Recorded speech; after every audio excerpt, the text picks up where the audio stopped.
He added that he has seen examples where Chinese narratives are reproduced almost verbatim by African media outlets. One tactic is to influence the journalists themselves to make their reporting more favorable to China. Another is to find ways to publish Chinese information directly to these websites and media. In this way, the Chinese perspective is shared through trusted local journalists and local news media. Observers have noted that over the past decade, China has provided substantial loans to African countries for infrastructure development, making Africa a focal point of the BRI. However, this has also pushed many nations into China's debt trap, including Kenya. Reports indicate that Kenya borrowed $4.7 billion from China to build the BRI's Mombasa-Nairobi Railway. 5 years after its completion, the project has not brought prosperity to the country, but has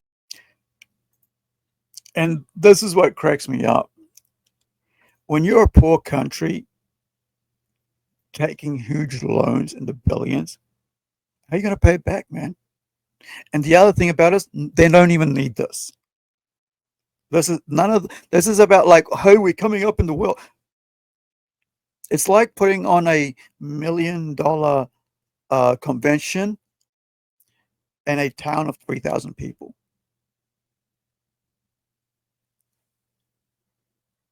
Oh, you're going to get 3,000 people, and somebody from around, and they're not going to have like $1 million to spend on it, because you got to have to make 5 times that amount, so it's to actually make a profit, right? Because you got to pay all the bills, or 3 times.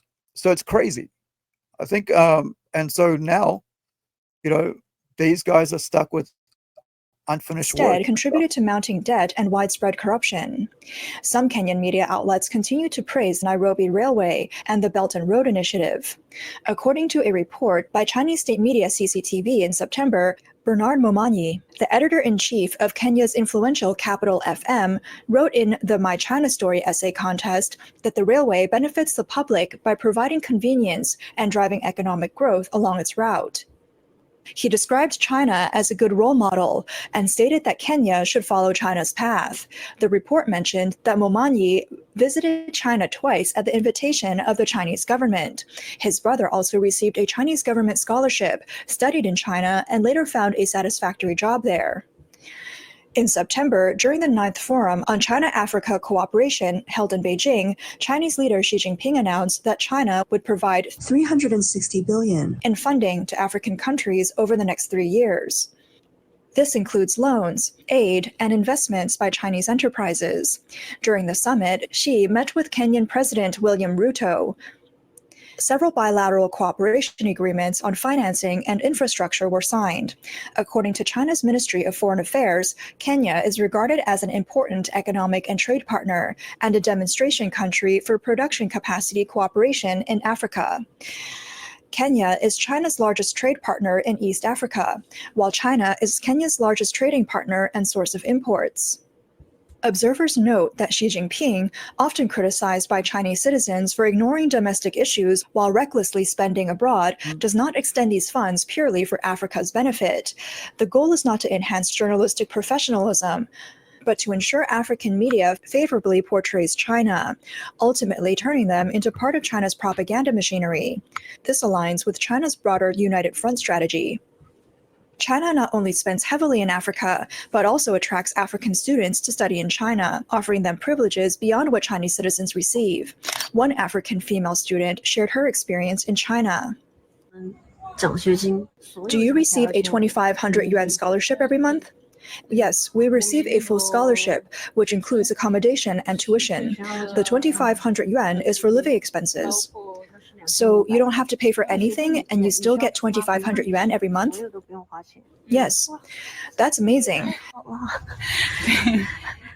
So you save the scholarship money and use it to travel to other countries? Yes, that's right. I visited 17 countries. In Europe, I went to Sweden. After watching the video, many netizens flooded the comment section with criticism.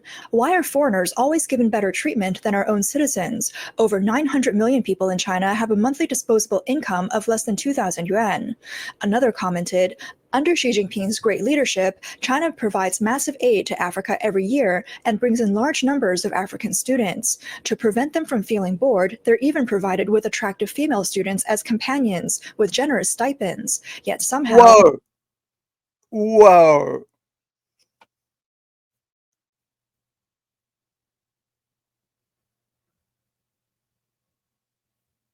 Not only do they get the benefits, right?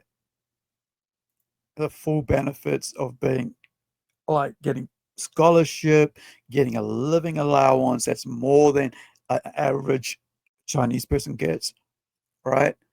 Getting, getting so much money that you can travel, right? You don't have to pay rent, don't have to pay food money, but you get a check. You get a girl on your arm as well. Imagine that, man. It's like they're prostituting their own students to the Africans to make sure that the Africans go back and say, oh, we had a great time in China. Also, they can propagandize the rest of fellow Africans. Imagine being like prostituting your own country's women, right? Your own young kids, young girls to African men, right? Students, after giving them everything. Yet, oh, that's disgusting, man. Seriously, like, I mean, that was just, that was gross. Like, they get all this and then they get a check on their arm as well, right?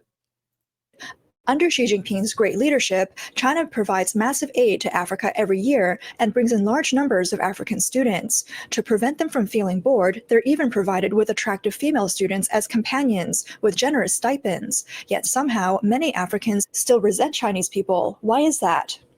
One comment criticized the government's policy of providing extensive aid to Africa while hosting many African students in China, suggesting that female students are often assigned as companions to ensure that African students don't feel lonely. However, the commenter questioned why African people still harbor resentment towards Chinese individuals despite these privileges. The reference to companions relates to a scandal at Shandong University in 2019.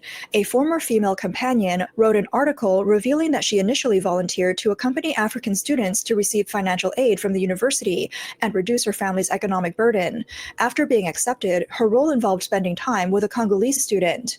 The article described how their relationship began amicably but deteriorated after a weekend party where some African students behaved inappropriately. If a companion refused to attend such events, African students would file complaints of racism or disrespect with the university. Such complaints often led to deductions in the companion's stipend or academic penalties.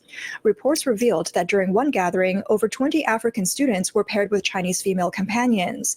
These companions were typically selected from financially struggling families and were chosen for their appearance. Dude, At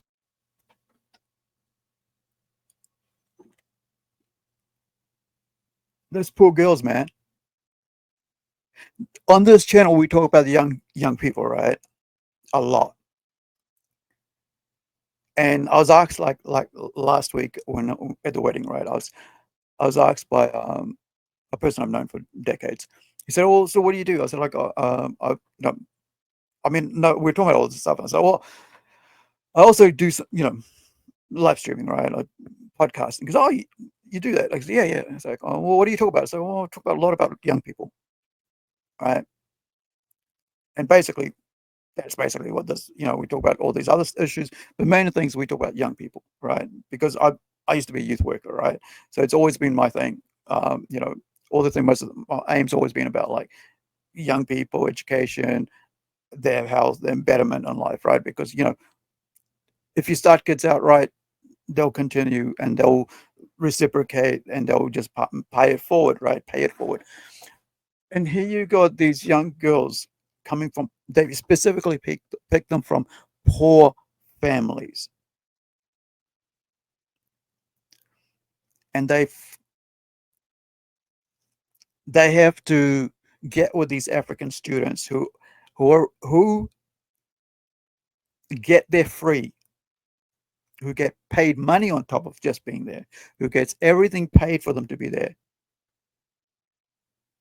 And then these girls, like extra, I mean, I remember like, what was it, like I got paid to help some student learn, like upskill, who was struggling during what was like film school, film classes. He was having some trouble with editing, and I showed him. I got paid a couple bucks, right? It was like $20 an hour, if cash in hand from the school, right? It was just like, because it's just trying to get the dude, or I think it was a dude and a girl, later on, and they were at 20s, and to help them, catch up, and so they wouldn't get left behind if they were struggling, right? Because they was first year and I was the second year, so. But here, not only these guys, these girls are like trying to help themselves, like earn some bit of money just be hanging out, yet they're getting physically abused and sexually, right? Inappropriate groping and all that, right? Made to drink, because they're not really there because they wanted to be there. These girls, they're there because it's gonna, help them get the extra points, help them learn some, a bit more about different culture, because these guys are stuck in the country. These are the poor. They're not the rich CCP politicians, family members or the elite. These are poor girls from the village, right? Or the poor families. These are your average Chinese, right? The struggling, the real Chinese, right? Not the elites who you see in BMWs or in your whatever else cars they got driving around in Teslas and whatever. And they have, they try to earn a couple extra credits, a couple bucks extra to help towards their friggin' food or whatever, pay off the rent. So it's not on their parents to provide everything, who are struggling themselves. And these assholes basically treat them like shit, treat them like prostitutes.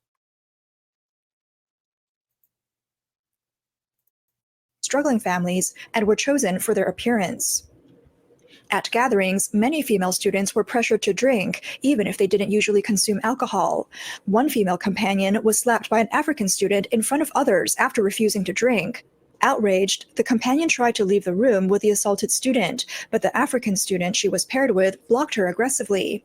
The struggle ensued until restaurant staff and the manager intervened, allowing the two female students to leave. The article noted that That's so gross, man. That is so fucking gross. That's just. I mean, there is a thing, like, like, okay, school, university, college, whatever you want to call it, wherever you are, right? You're over 18. But most of these girls that don't come from families where they drink, they're traditional families. They're very controlled. They're very, polite. They treat a certain way. And then these guys who come from fucking liberal African countries, right? They want to treat them like hoes, right? Like their girls back home. Basically, this is what I would list under migrant crimes, right? I have a whole list of like all the, that I'm going to do. And it's like, yeah, there's like a whole, series I'm going to do about migrant crimes, right? But like, this falls under that. This seriously falls under migrant crimes. These privileged fucks get to go to China, get everything paid for, everything, right? And extra, right? And then they get a girl in their hand because they're bored.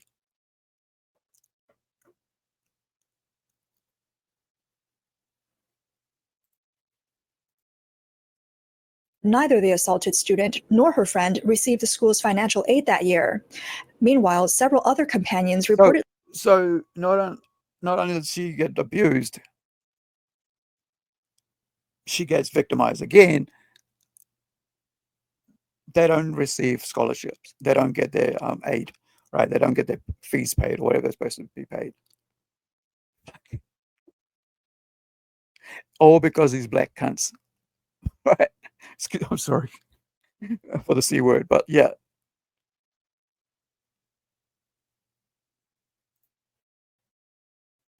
Had abortions months later, something widely known on campus. Resistance was futile, as the university Wait, wait, clearly wait, wait, sided wait, with the wait, foreign wait, student.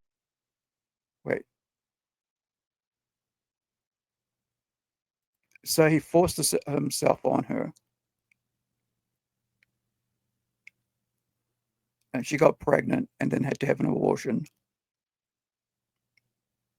because there is this such a thing as like Chinese racism towards black people, which is why this makes it even worse because now she has to live with the stigma that this guy raped her, forced himself onto her, and has had a black has a black child, right? And she would be you know stigmatized for the life just because of this dude. This is what I mean, like about communism, man. Like a lot of people don't get it that you have no rights under communism. That even the little that you have is taken from you, and then you know Student, nor her friend received the school's financial aid that year. Meanwhile, several other companions reportedly had abortions months later, something several. widely known on campus.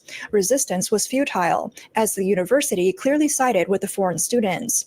The article concluded with, "In the end, the fact that we graduated safely was only because the school turned a blind eye."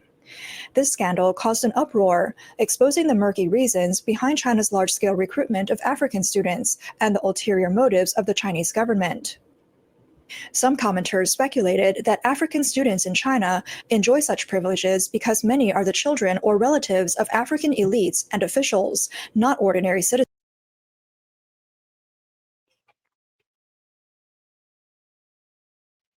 And once again, the rich and the elite pounce on the poor wherever they go. They're all the same. I was listening to no, it's not BOYB. What was I listening to before? I didn't even realize I had it. All right. System of a Down, mezzanine, right? Yeah. That's what I was thinking. Like it's like bring your own war or bring your own bomb. Thing. It's like why do they always send the poor? You know, the rich never send their own kids and to the front lines. So the elite of Chinese, the CCP, don't send their kids their girls to be with these guys. They send the poor girls, the attractive poor girls, right?